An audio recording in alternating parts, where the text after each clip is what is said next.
Welcome to this episode of Alive and Thriving. On today's episode, I am joined by Melita Caulfield, who is a Canberra mum and a psychology student with a particular interest in shame resilience, vulnerability, connection, and sincerity. Melita has been cultivating a mindful approach to life since 2013. Melita is accredited to teach self-compassion and mindfulness programs for adults and children. And today we are going to have a really real and raw conversation about self-compassion, about mindful parenting, and about how we can support our stress response and just really get back to those precious moments in our life through mindfulness. This is Alive and Thriving, where we tackle all things that stand in the way of holistic well-being and self-care in life and as women in business. Join me for real and raw conversations and inspiring guests who are expert in their fields as we come back to life together, overcoming stress, anxiety, nourishing our mind, body, and emotions. I am your host, Jessica Reed, alternative therapist, life and wellbeing coach. And if you are ready to grow, heal, and thrive together, then you are in the right place. Melita, welcome to Alive and Thriving. It is so lovely to meet you face to face, to see you and to have you here. Thanks very much, Jess. Thanks for having me on the podcast. Oh, it's very exciting. And, it's exciting too to have someone else from Canberra as well. I've done so many interviews now and people are always all over Australia. And you're the first that I've actually had. We're in the same territory where we're so close. We should have recorded this in person, really, shouldn't we? I think it's the way of the world these days, isn't it? Online, easier. Yeah, I was going to say it probably makes technology easier.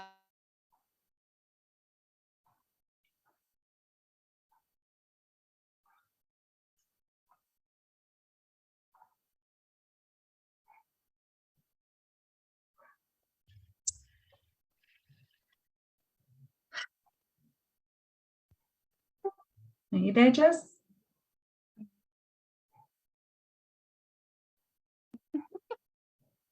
Can you hear me? Yeah, I can hear you now. You can hear me, you just can't see me. That's right. That's all good. I think it's ironic that it happened just as when we were saying technology makes it easier. I completely agree, and this maybe will give listeners a bit of a giggle. Okay, yeah, technology, I was just going to say, does not make things easier, as we have just experienced, because something very strange is going on with my technology today, and I just completely froze.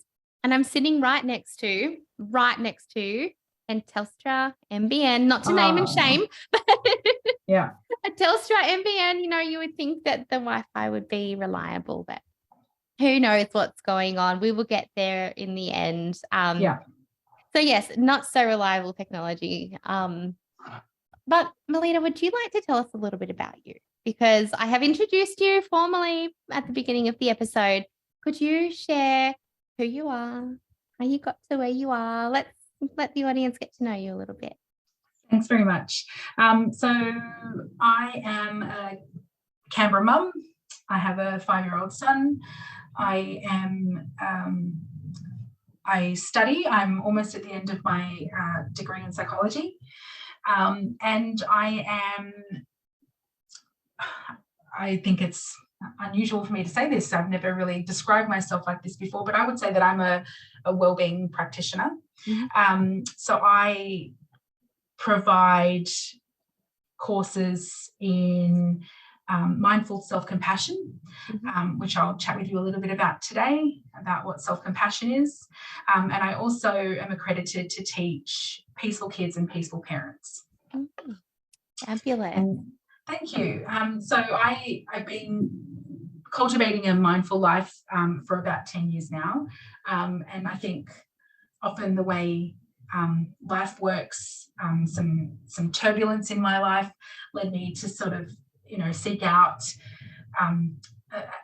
a more authentic way of living. And also sometimes the way life works out, I was so grateful for the help that I received in that part of my life that I wanted to share that what I gained and what I learned with others. Absolutely. So that's how I came to be here.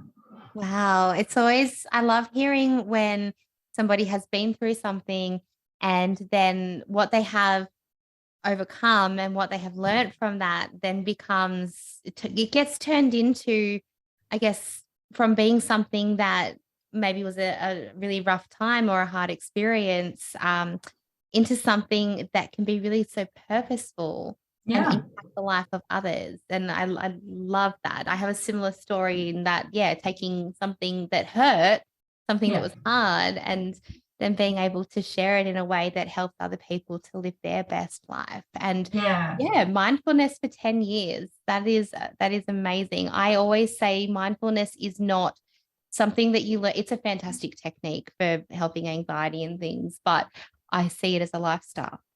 It's very not much just a technique. Yeah, it's a practice. It's a practice that I think you need to cultivate and integrate into your life. There will be times when it's not possible to be mindful or self-compassionate. But I think having that as the basis, the foundation for the way you live your life and the way you are in the world and the way you respond to people really does become a life practice. Absolutely. And for anybody who's listening, who's just thinking, and it's okay if you're thinking this, I hear the word mindful all the time. I think I know what it means. I'm mindful maybe about some things. Would you be happy to just elaborate for those people on, because like I said, it's a lifestyle. It's not just, like you said, it's a practice. It's something that you need, that we really should be cultivating into your daily life. Would you be able to explain to someone who maybe didn't know really what mindfulness was, what it means? Yeah, of course. So mindfulness really is the opposite of mindlessness, which is that we're paying attention in the moment, in the present moment. But further to that, we're also paying attention in a non-judgmental way.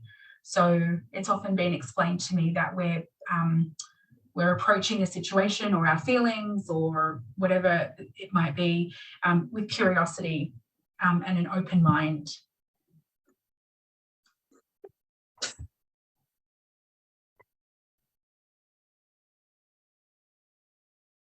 Again. Yeah, I can hear you now. Oh my goodness, mate. This is a nightmare. I'm so sorry. I don't know why this is happening. That's okay. Where there's a pause, I'll just go and cut out the pause. Exactly. And then I'll turn my camera back on, see. So at least the camera cuts out. That's a good indication that my microphone, because it says microphone stopped working. But it should still keep recording you while I'm frozen. So feel free to finish up a sentence. And then, oh my God. No worries.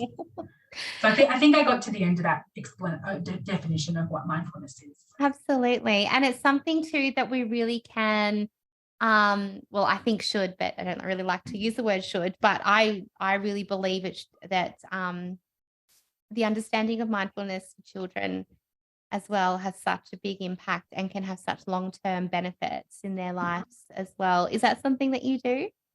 Absolutely. So I think there's a big shift towards turning inwards. And I don't mean that in a self-absorbed way, but in a sense of let's acknowledge and validate how we're feeling, and then we can respond with a calm approach or an informed approach. Because so often the conflicts we have in our lives or within ourselves are born out of an emotional reaction, and we're reacting, we're not responding. So mindfulness is that opportunity to pause and just sit with whatever it is you're feeling, validate it, feel it, and then proceed from there. That's really all this is. It boils down to that. And there'll be some times when it's not possible to do that, and that's fine. Absolutely. Perhaps that's where self-compassion comes in. Yes. I look forward to talking about self-compassion soon, actually. I was just, as you were saying that, reflecting on probably one of my favorite ways that mindfulness has come into my life when I sort of learned to observe things with compassion and to sit in those moments. It was when, for me, I was going through a really bad space of panic attacks, where the panic disorder just didn't really ever seem to stop. And I could never get out of my stress response. I was always in this state of fight or flight, always having some sort of panic reaction in my body. And it was a really awful time. And I remember mindfulness being one of those game changer things for me, where when I really learned to sit in there rather than fighting it, Yeah. when I learned to name what was going on and to observe it through my body rather than, again, becoming engrossed in it and embodied in it, and Yeah. just sitting where I used to be like, I'm dying and this is Yeah. happening to me. But once you can shift into that space of observation, things like anxiety, panic, even big emotions and big challenging times, grief, when you've got trauma popping up, being able to sit in that space. And I guess also, in a way, retraining your amygdala that event is safe, because I'm going to choose to sit in this discomfort. I'm going to choose to sit in this space that doesn't feel nice and that is scary. And my body's having all these responses, but I'm going to sit here and observe it. And every time we do that through an experience, almost a little bit like exposure therapy in a way, we're exposing ourselves to the feeling of those things happening, but at the same time telling that part of our brain that has that emergency response that actually I'm safe right now. I'm safe right now. So mindfulness is amazing. And I know my daughter, she's 7, and I know that they do mindfulness at school, coloring, breathing and other activities. But I love helping her to be able to observe and identify how she feels. Absolutely. I don't know, you look around my age as well. I think growing up, I can only speak for me, but I know other people in our generation, growing up, people are uncomfortable with emotion, right? Absolutely. It's don't cry. You don't feel that way. People are uncomfortable hearing other people's emotion, hearing their stories, sitting with somebody who's crying. There's a lot of discomfort around emotions. So that ability to help children, and sorry, I've gone off on a little tangent here, but that ability for children to learn to be mindful and mindfully observe what is going on for them emotionally and physically while that's happening too. Absolutely. Game changing. It really it is. So our brain, you mentioned the amygdala before. It's such a really important part of our survival, because our amygdala keeps us safe. Absolutely. And keeps us keeping on. But it's not particularly sophisticated. So it really can't differentiate between, a real life-threatening threat, or a perceived threat, or a moderate threat. It really has the same response. It doesn't matter what is happening. Yeah. And so that's why we can tend to find ourselves getting really engrossed in our response and not being able to separate ourselves from that. Yeah. And so mindfulness really is the midpoint between two different options, which is denial and avoidance behaviors. I don't want to think about that, so I'm going to do this instead.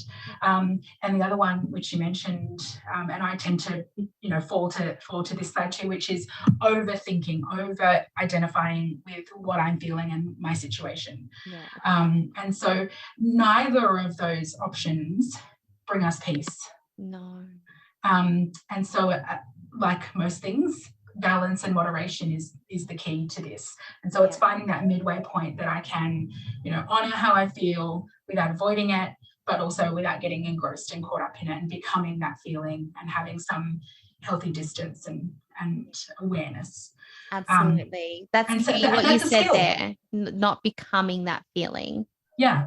Yeah. And that's a skill. That's a skill because we have to learn and cultivate, because our brain doesn't do it naturally. Yeah.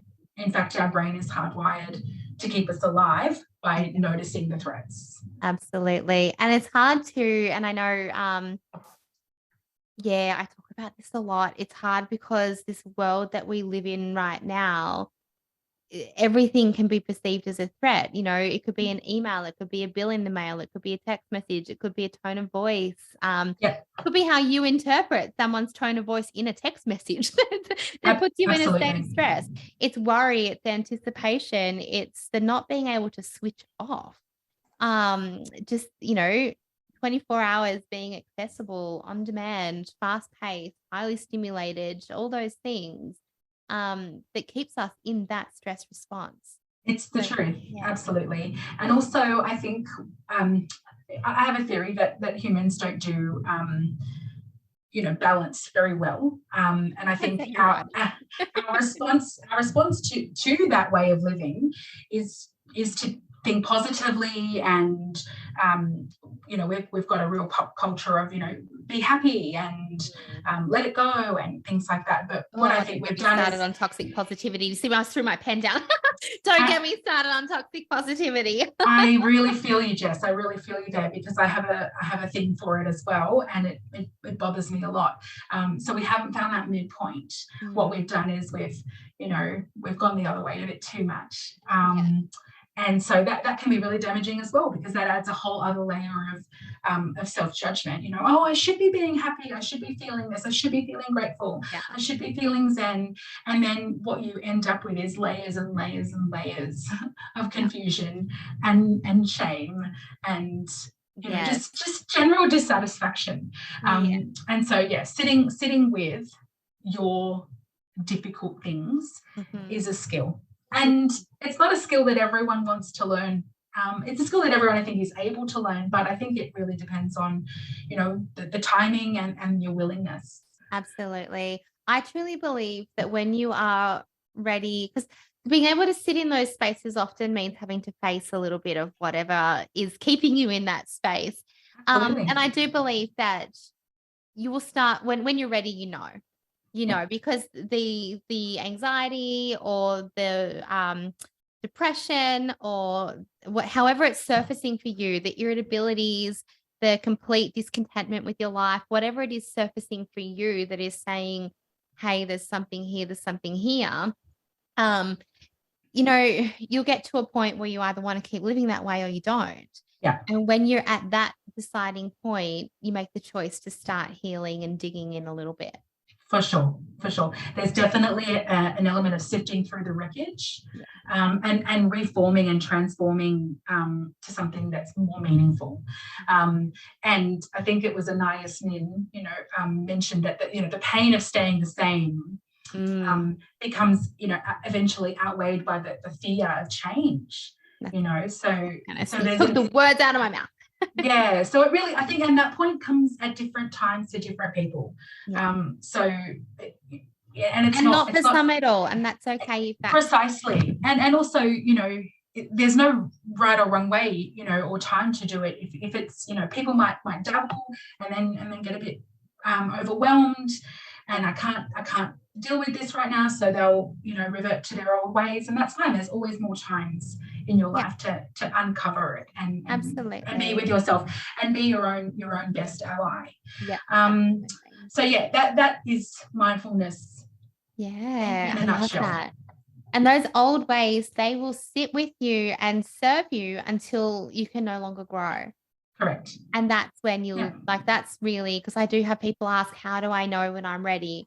And the thing is, even though there might still be something in your brain that is going, fear, don't want to look at this, you'll know that you're ready, because the same things will keep sabotaging your life and you will get sick of that. Absolutely. Whatever that looks like for you. And that's when you know. That's when right. You know. Yeah. And I truly believe that, just as you said, the pain that you sit through, or even the discomfort that you sit through, to face the things that need to be looked at, that discomfort long term, I truly believe, and I haven't met somebody who disagrees yet, that discomfort long term far outweighs what you experience day to day if you weren't to face that pain. Yeah. Well, it's been said to me that the short term, not long term. Sorry. No, you're right. The work is the shortcut. Yeah. So doing that work, that inner work, is the shortcut. Yeah. Otherwise, otherwise it's a lifetime of avoiding that. Exactly. Oh my goodness. I love this conversation. I know that when we're doing that work, self-compassion is something that is a really key um I don't really want to call it a trait. I would say skill. Would you Yeah, call it a skill. skill? Yeah, skill, Definitely a approach. key skill to help you through that. But even if you're not sitting and wanting to heal and you're not engaging in any kind of therapy, you're not doing anything like that, self-compassion is going to help you through your life as a person, as a woman, as a mother. Can you talk a little bit more about self-compassion? Sure. So, mindful self compassion has three components. We've really discussed the first, which is mindfulness. Mhm. It is possible to be mindful without being self compassionate, but not the other way around. In order to give yourself kindness, you really need to have a level of awareness and mindfulness to begin with. So, really, this is about cultivating a kind approach to ourselves in the same way that we would offer to a friend who was hurting. Mm. It really is that simple. The second component is common humanity. And this tends to be a difficult thing when we're hurting because we want to normally, very naturally, want a bit of self-preservation, which can turn into isolation. We can tend to think that we're the only ones struggling, we're the only ones failing. Everyone else seems to have it so easy. They've all got it. Look how great that person's life is. And common humanity challenges us to actually really believe and see that pain is a part of every person's life. Every human will experience pain. Yeah. And And just then, quickly on that, just because they're not showing it, and I just know this comes up so often for me with clients, just because people aren't showing it on their public platforms and you're yeah, not seeing it in what they are choosing to show to the world or what they are even choosing to share with you in conversation, doesn't mean that people don't have their own things going on under the of surface. course, So just absolutely. remembering that what people choose to put out, just to the audience, remembering what people choose to put out is exactly that. It's what they choose. Yeah, It's what they it's choose to share. It's what they choose to show. So yeah, it's curated. exactly. And so once you have awareness of your situation as opposed to avoidance and as opposed to absorption, and you're understanding that actually, anyone else in this situation would also be struggling. Like Mm, that's your common humanity component. yeah. And then is the chance for you to offer yourself some kindness, which is the final component, rather than self-criticism. Yeah.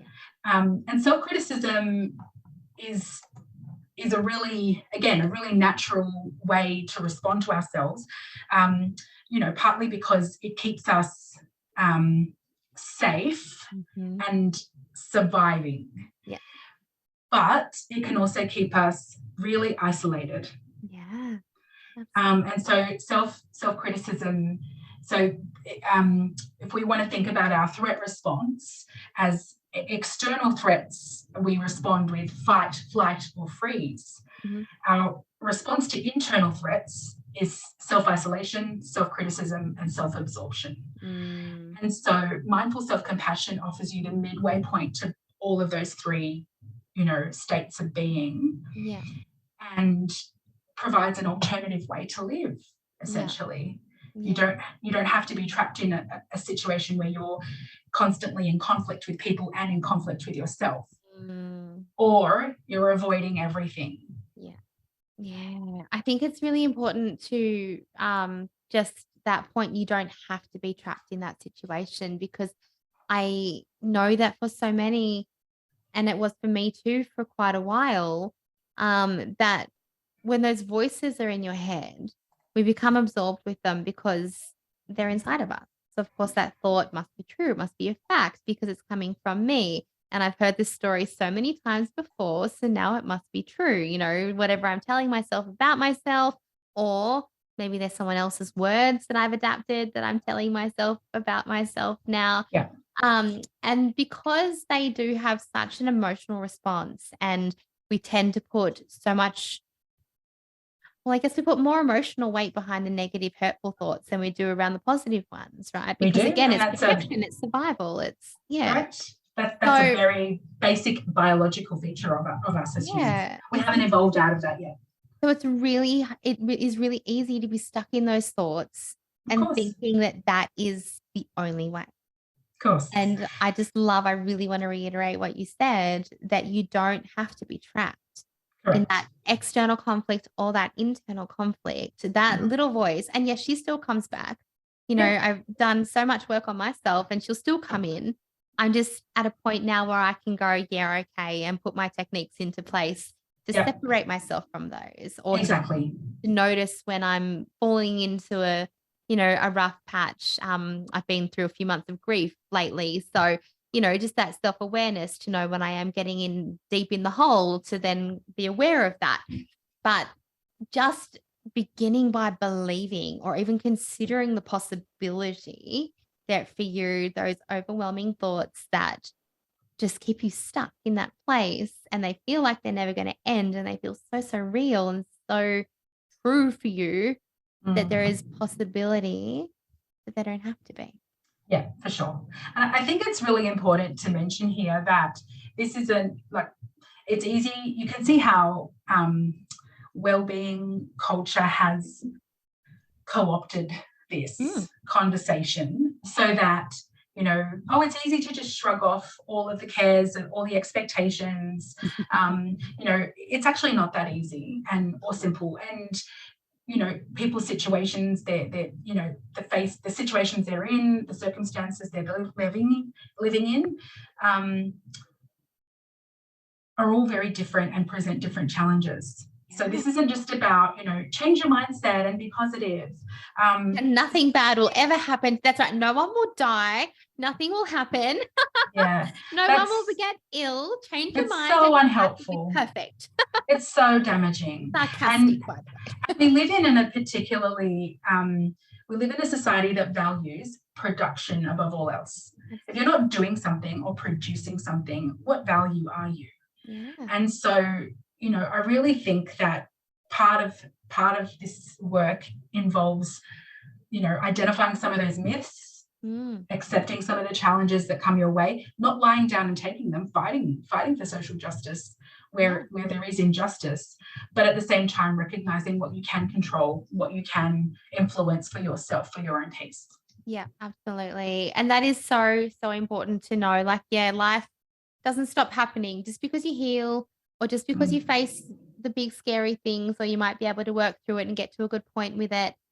Just because you've done 10 years of mindfulness, or all the things that I've done, just because you've done those things, doesn't mean that you still don't deal with real life.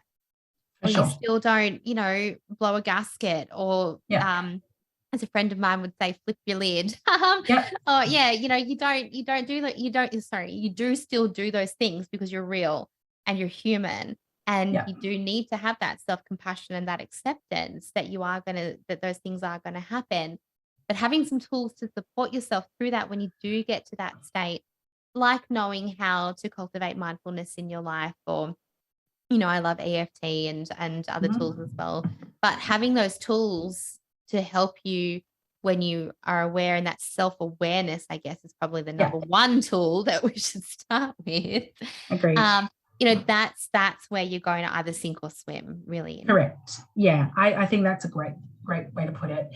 And, a lot of people think that mindfulness means sitting on the meditation cushion and being zen for, the first 30 minutes of your day. And it can look like that for some people. But often I find the ways that I really appreciate and I'm mindful in my own life is what we call informally, and that is using my senses to be present in the moment. So there's a reason why we have the saying, smell the roses. We're literally talking about using your five senses to engage in that moment and make it meaningful. And this is where I come back to the opposite of mindlessness, because you don't want to get to the end of your life and realize you haven't paid attention to those moments. They're there for the taking. And it could be as mundane as, I feel the soap bubbles when I'm washing the dishes. we're not talking about some grand gesture here. No. That becomes then another chore that I have to fit into my day. There are moments to be had that you can make them meaningful, no matter how mundane. Absolutely. It won't be all the time. It won't be all the time, but they're there for the taking if you can find them. Absolutely. And thank you for clarifying, that for people who feel like mindfulness does have to be that meditative state, to take that pressure off. There's actually, so mindfulness, as we were just talking about, obviously is defined by observation. Zen is defined by being. So they're actually two totally different meditations anyway. So while you might have a mindful meditation, which you can absolutely do, as you just shared, you could also just turn that everyday mundane task of washing the dishes, or even just like brushing your hair, noticing, the sensations, noticing in the shower, observing the water as it comes down, observing how it feels as it touches your skin, how it smells, and even the senses that come in through your nose. Is it damp from the heat, or is it a bit cooler? All sorts of things you can notice and turn any little situation, any walk, anything into a mindful activity. For sure. And these are the little things that we can give ourselves through the day to help us with, things like caregiving fatigue, which, they just take the edge off. They give back to you. They fill your cup. Yeah. These are the things that we can teach our children, so that they don't, that when they're overwhelmed. I'm in that right now. It's the middle of school. Yeah. I'm in caregiving fatigue right now. I love my children dearly, but after, a week of 40-degree temperatures with my youngest, and my first break only being about 3 hours ago. Oh my goodness. And I empathize. Talk to me about caregiving fatigue. What does that look like? So, well, really, this can, the way we understand caregiving fatigue is through an experiment conducted in 2014 by Tanya Singer at the Max Planck Institute. And what Tanya and her colleagues found is that too much empathy can lead to caregiving fatigue. So we cultivate empathy in order to bond with and provide a caring attitude and behaviour to our loved ones. That could be our parents, our children, other relatives, or it may be required of you in your job. But what Tanya and colleagues found is that a compassionate response is a slightly different quality. And essentially, it's that perhaps not engaging your own response. If I have compassion for you, Jess, when you're struggling, I wish with all my heart that I could change your situation, but I know that I can't. And so I'm just providing a sense of loving support, even though I can't really change it. Yeah. As a parent or other caregiving role that you might have, you're so invested in that person. You want them to be well, you want them to be happy, and you want them to succeed. And you invest your own, so you have an emotional response when they're unhappy, when they're not succeeding, when they're not doing well. Yes. And that's a big thing to watch out to for any of my practitioner friends listening. In these roles that we are in, that empathy burnout, caregiving fatigue, empathy burnout is a very, very, very real thing. Yeah, it is. And I guess, as you say that, I'm just sort of thinking, I have such structures in place for me as a practitioner, energetic ones and mental ones and grounding ones, all these things, all these routines and things that I do to keep myself in a space where I can empathize with my clients, but I'm not taking in and taking on what they are bringing out to me. But I don't so much do that as a mum. Understandably, because it's a different relationship.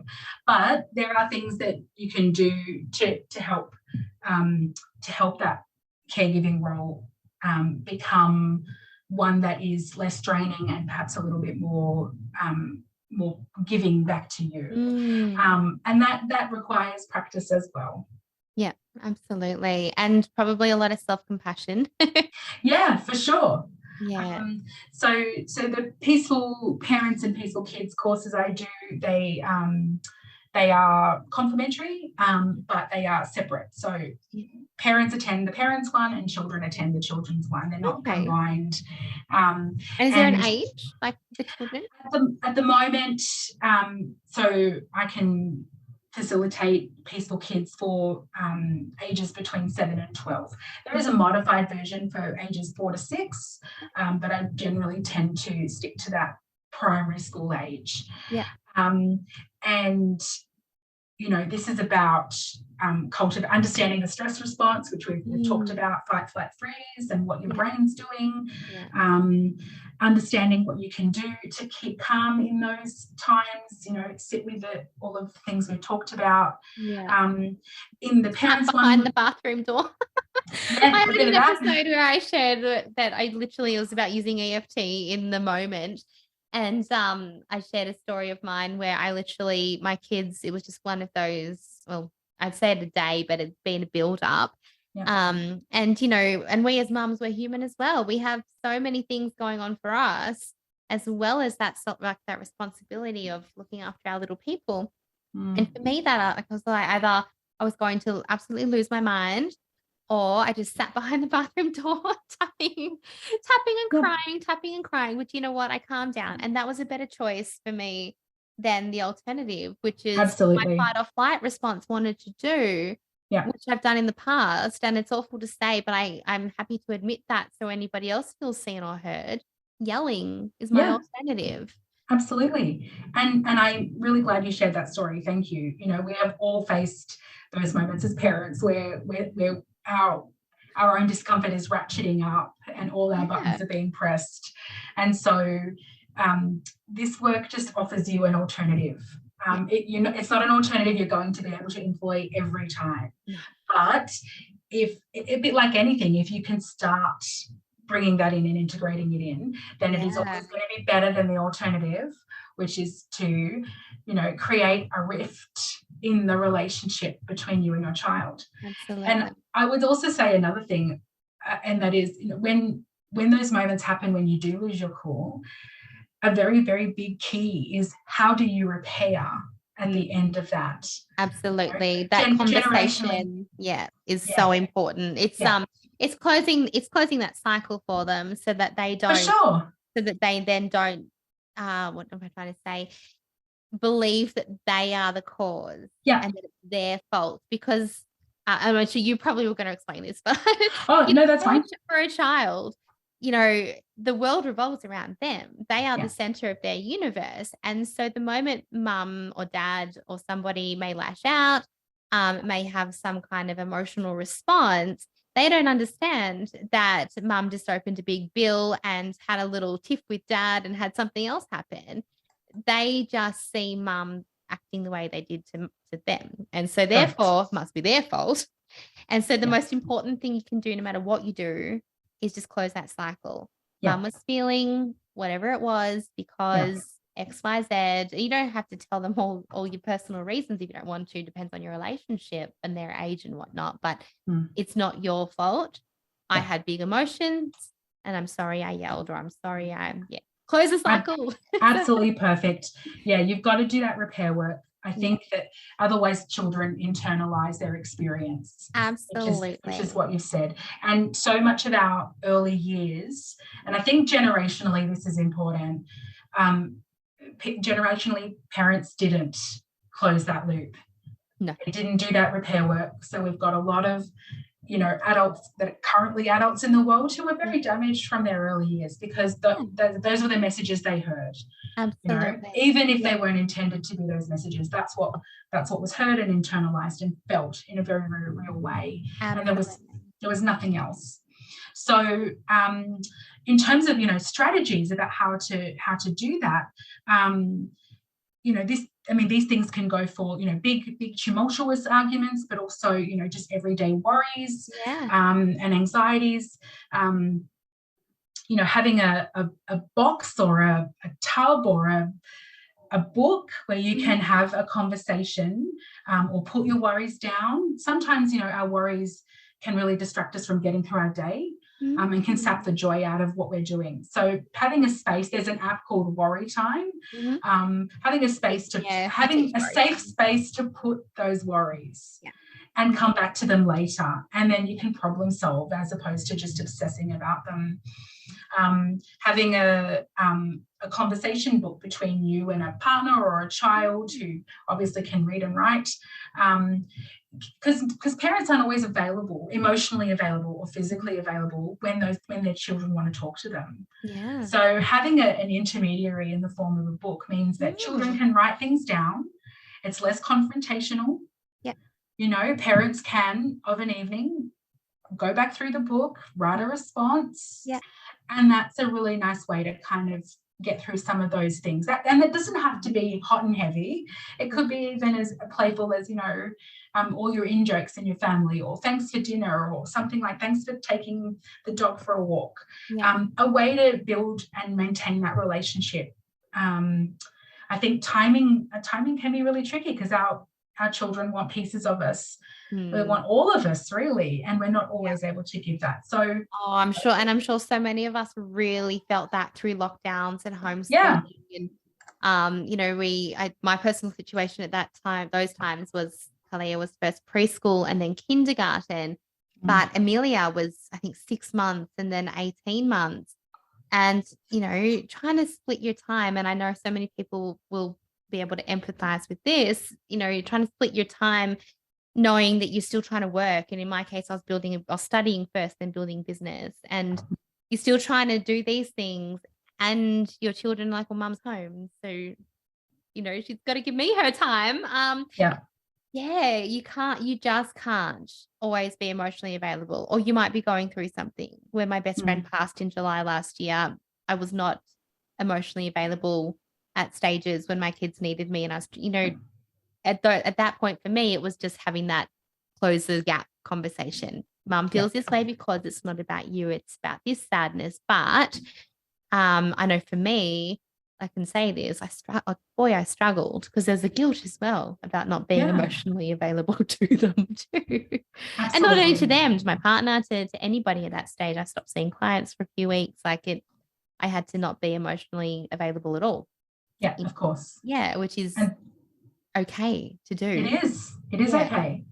I think all of this comes down to that, giving ourselves permission to be humans. Fallible. At times we're going to be wise, at times we can do this work, and other times we can't. What do I most need in my life right now? What do I need to hear? Can I give that to myself? Can I give myself permission to do X, Y, and Z, or not to do X, Y, and Z? And so I think asking ourselves these questions is a really big step in the right direction from previous generations where it was literally, keep calm and carry on, and the show must go on all the time, even if you're dying inside. Push it back down. Yeah, and even if you're going to kill your kids in the process, we're all going to survive.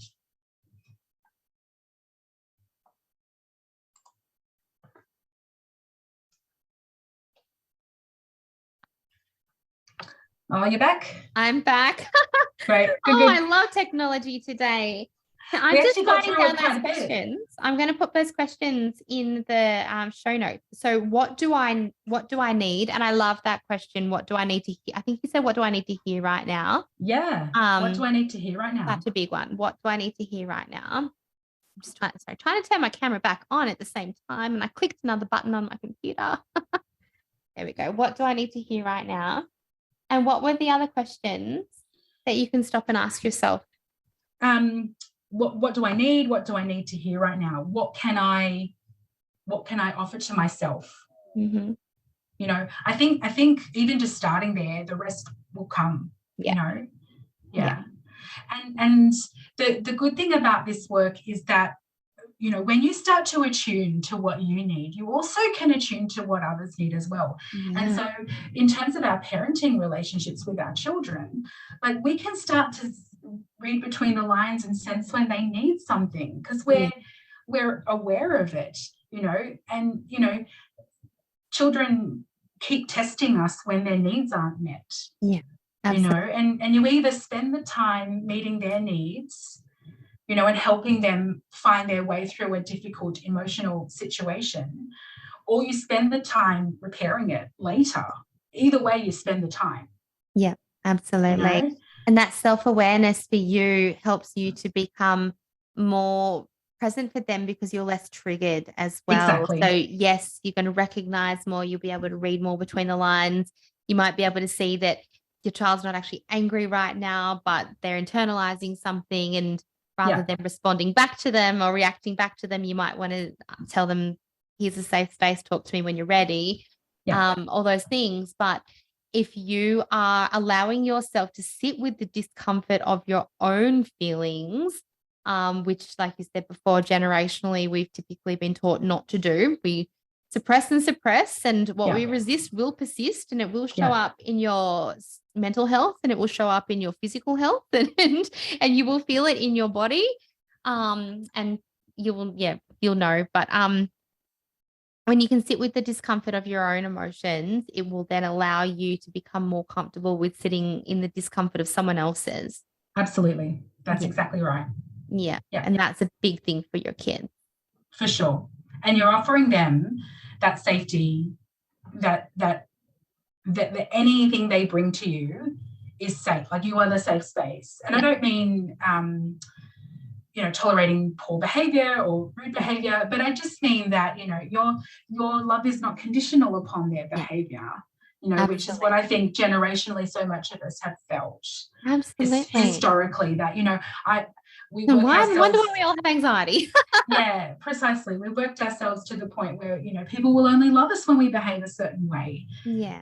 You know, and I think a lot of our pain comes from that, you know, very false core belief. So being able to shift the narrative for our children is really vital. Absolutely. Oh, I have loved every bit of this conversation, Melita. Can you please tell us, you have a course coming up, I believe. I do. Would you like to share a bit about that? And then also tell us how else we can work with you, where we can find you on social media. Yeah, thanks, Jess. So I have Peaceful Parents courses coming up in February and March. They're 4 weeks and 2 blocks. So it's an investment of time of 8 hours. 2 times. And are they delivered over online, or are they live? No, it's all face-to-face. Yep. Locally in Canberra. Peaceful Parents and Peaceful Kids are available all throughout the country for listeners interstate. And so for listeners in the ACT who want to come to a Peaceful Parents course with me, I'm happy to offer a discounted rate for attendance. Oh, thank you. So it's I've got an introductory rate of $99, and I'm happy to offer that for $79. So feel free to mention that. So the whole course for $79. Yeah, that's right. Oh my goodness. So if anyone here listening to this podcast wants to, make sure you mention it to me so I can make sure I provide that to you. So Peaceful Kids courses will be coming up later in the year as well. And Mindful Self-Compassion courses, if there's interest. I haven't got any dates set at this point. Yeah. So my business is called This One Too, and I chose that name because someone who I look up to as a mentor, she's an Australian living and working in the US. We were talking about self-compassion. We were talking about compassion. And she said to me once, compassion for others and this one too. And she pointed to herself. And so that has stuck with me for the 10 years. Yeah. You know, we give our compassion very freely to others. You know, more often than not, it's something we want to offer to others, but we really struggle to offer that to ourselves. We struggle to offer that to this one too, this person too. And so I based my entire business around that phrase for that reason, because I think it is just perfect. Yeah. So, on Facebook or my website, this one too, Canberra, and you'll find me. Perfect. And I will link it all in the show notes anyway. So you can always scroll down and I'll link it directly to the website, to Facebook too. But just, I know sometimes, if you're walking and listening, you're like, oh, I don't have time to respond.